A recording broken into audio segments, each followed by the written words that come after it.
Good wishes, dear students. In today's class also we will balance one more redox reactions by following the ion-electron method. Now what's the meaning of ion-electron method? Adding the number of electrons in case of reduction and removing the number of electrons in case of oxidation. So as I told you, I have not worked out the oxidation number for different chemical elements that is present. Only those elements which undergo changes I have worked out, but as a student please take time to find out whether the oxidation number for all the other chemical entities, only then you will be thorough of the concept. So carbon, the oxidation number is +3 on the reactant side. Carbon's oxidation number on the product side is +4. Chromium oxidation number is +6 here, and on the product side oxidation number is +3. So the step 1 we have calculated which are the elements undergoes changes in the oxidation number. Usually it will be 2 in terms of redox reactions, 1 for in case of oxidation, 1 in case of reduction. So the point number 2 I told you, you have to exactly point out which element is undergoing oxidation and which element is undergoing reduction. So carbon from +3 to +4, when you say, there is an increase in oxidation number. So it undergoes oxidation, meaning oxidation is losing of electron. Chromium from +6 to it has reached the charge of +3 here, meaning there is a decrease in the oxidation number, hence it undergoes reduction. Reduction is gaining of electron. So step number 1, balance, find out the oxidation number. Step number 2, identify which element is undergoing oxidation and which element is undergoing reduction. Step number 3, write in the form of a oxidation half reaction and reduction half reaction, meaning you have to add the electron and remove the electron. So oxidation. Now carbon is found in the form of an oxalate ion. Remember C2O4, 2 minus is a charge, overall charge there. It's an oxalate ion. This is a dichromate anion. So oxalate anion and dichromate anion there. So it's found in the form of a C2O4, 2 minus. It gives us carbon dioxide plus it loses, what's the number difference between them? It loses 1 electron. As I told you, always oxidation side losing of electron should be shown on the product side here. So carbon from +3, it loses 1 more electron to become a +4 in charge here. Here it's in the form of an oxalate anion. Here it's in the form of a carbon dioxide. Right, in terms of reduction, which one? Chromium. It's found in the form of a dichromate anion there. So Cr2O7, 2 minus is the charge. Here we know, I told you what's the difference between them, +6 and +3. When you say 3 is the difference here. So it's receiving 3 electron to become chromium ion, that's a Cr+3. So the step number 3 is over. Step number 1, find out the oxidation number. Step number 2, find out which element is undergoing oxidation and reduction. Step number 3, write in terms of losing of electron on the oxidation side. It should be represented on the product. Reduction, gaining of electron. So the electron should be represented on the reactant side. Where do I get this 1 electron and a 3 electron? The difference between the numbers +3 to +4, 1 electron is the difference. 6 to 3, 3 is the difference here. Now next one, you need to identify slightly how many carbon atoms are there? 2 atoms.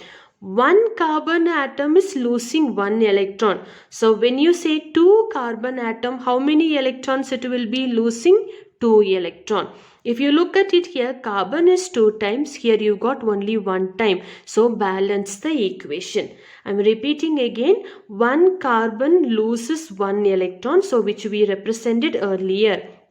You need to balance the number of atoms here.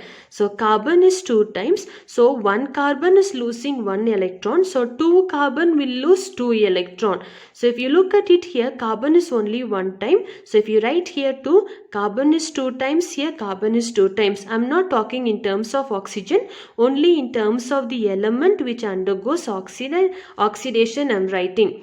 Look on the other side. one chromium is losing 3, accepting 3 electron.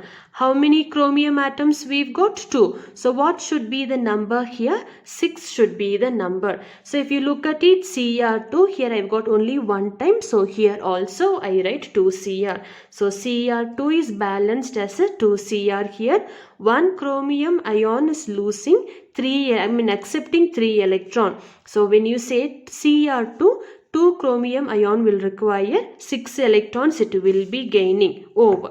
The next concept is, as I told you, there is oxygen here. On the product side you do not have an oxygen. So what should you be doing? You need to add a water molecule.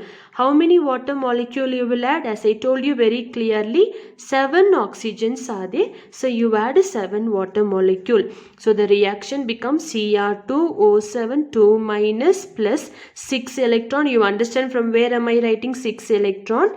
Gives us 2Cr plus 3 plus 7 water molecule I am adding up here. So oxygen is 7 times here. Oxygen is 7 times balanced. Now if we look for 7 2s are 14 hydrogens you've got. Do you have in the question hydrogens? Remember in the previous question you had a HCl. So hydrogen was combined with the chlorine. So you added 8 times HCl you wrote to balance the number of hydrogen. In this case no hydrogen term. So you have to add how many hydrogens I've got? 14. So add plus 14 H plus ions here.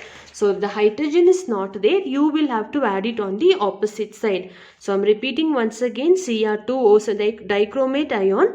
On the product side, you don't have an oxygen. So you have to add a water molecule. How many times you will add a water molecule? Based on the number of oxygen that is required. 7 water molecule when you add. 7 is common for an oxygen. So both the side oxygen is balanced. Next, if you look for hydrogen, 14 hydrogens are there. This side we do not have an hydrogen. In the given question, if you have any of the hydrogen term, that term you can write 14 times there. Since you don't have any term, you can add 7 2s are 14, 14H plus here. The next question is, so if you have oxidation number, find out which element is oxidation and reduction. Half oxidation and reduction method we have written. We have balanced for the number of oxygen and hydrogen. Next we need to balance in terms of electrons here. If you look at it, 2 electrons you've got. Here you have a 6 electrons. Both the side number of electrons should be equal. So what can you do? Multiply this reactions by 3. So when you multiply, what will be the new one? You will get the whole thing when you multiply. 3 times oxalate anion gives you 3 2s are 6 times carbon dioxide. 3 2s are 6 electron. Now already 6 electron here, 6 electron here. So you need to multiply. In the previous cases, we multiplied because 2 and 5 was found. We multiplied this with a 5 and this one with a 2. So both the side we got a 10 electron. In this case, if you multiply this term by 3, we are getting both the side same number of electron. So I'm rewriting the step here. That is Cr2O7 2 minus plus 6 electron plus 14 times hydrogen H plus ions giving you 2Cr3 plus 7 water molecule. Now what we have to do? Number of electrons on the opposite side, here on the product side, here on the reactant side, they get cancelled. Now let's write overall. So adding up the thing, you get a 3 times oxalate anion you get here plus Cr2O7 2 minus, you got before the arrow, the left, these two terms are over, this is left over. So 14 H plus ions you've got, after the arrow you've got a 6 times carbon dioxide and a 2 times chromium ion you've got and 7 times water molecule. As usual, let's balance.